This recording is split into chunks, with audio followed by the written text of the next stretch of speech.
मिर्जापुर, समुद्र की पुत्री माँ लक्ष्मी का नगर, जहाँ सलखन में आज भी 150 करोड़ वर्ष पूर्व जीवन के चिन्ह जीवाश्म के रूप में विद्यमान है।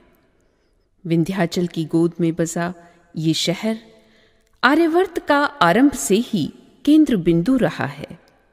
आदिशक्ति माँ विंध्यवासिनी ने महिषासुर का वध करने के बाद देवताओं की स्तुति पर यहीं आकर स्थान ग्रहण किया तो रक्त बीज का रक्त पीते हुए माँ काली ने काली खोह में स्थान ग्रहण किया। कंस के हाथों छूटने पर योग माया भी यहीं आकर अपनी अग्रजाओं के ही अनुरूप गंगा के किनारे निवास करने लगी। इन तीनों शक्ति पीठों की महिमा सनातन काल से ही भारत भूमि में व्याप्त है।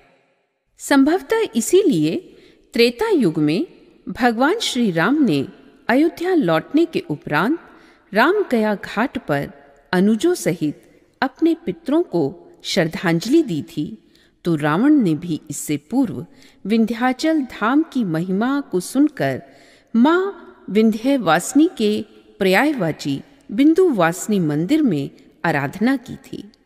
सीता मैया भी पति के घर से निकलने के बाद इसी शहर से थोड़ा सा आगे चलकर वाल्मीकि आश्रम पहुंची और वहीं सीता समाहित स्थल में उन्होंने अपने जीवन की लीला का समापन किया। मिर्जापुर भारत का केंद्र बिंदु है। ये कोई कल्पना नहीं, हकीकत है।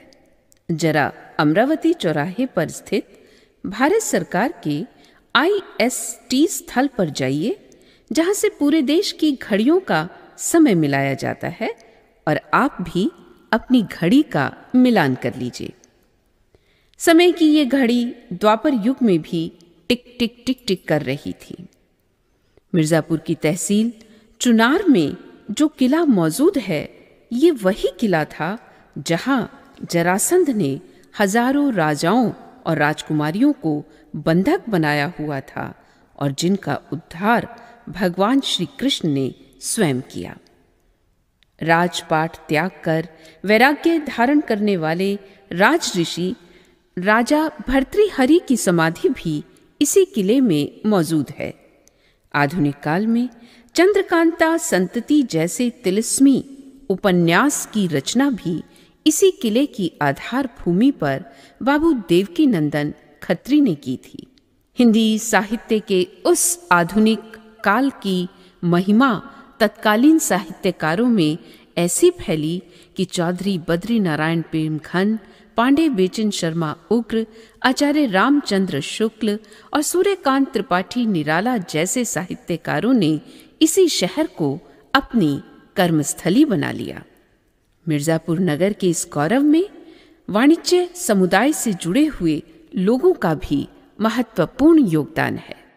टाउन हॉल और वहां बना घंटा घर, कलात्मक पक्का घाट, पूर्णजला नदी पर बना ओझला का पुल, नागवंशियों द्वारा निर्मित नागकुंड, पक्की सराय और चीनी हवा का कुआं अपने सौंदर्य से आज भी देखने वालों का मन मोह लेते हैं। प्रकृति ने भी इसीलिए यहाँ सिद्धनाथ की दरी, टांडा फॉल, विंडम फॉल के रूप में मुक्त हस्त से निर्झरों के सौंदर्य का अवतान देकर इस शहर के सौंदर्य में वृद्धि की है। तो देर भला किस बात की? मिर्जापुर आइए, धर्म, संस्कृति, साहित्य की वीथियों से गुजरते हुए प्रकृति के साथ एकात्म हो मानव जीवन की सुंदर यात्रा कीजिए। माँ गंगा आंचल में बसे मिर्जापुर में आपको बुला रही है। मिर्जापुर आइए और मिर्जापुर के हो जाइए।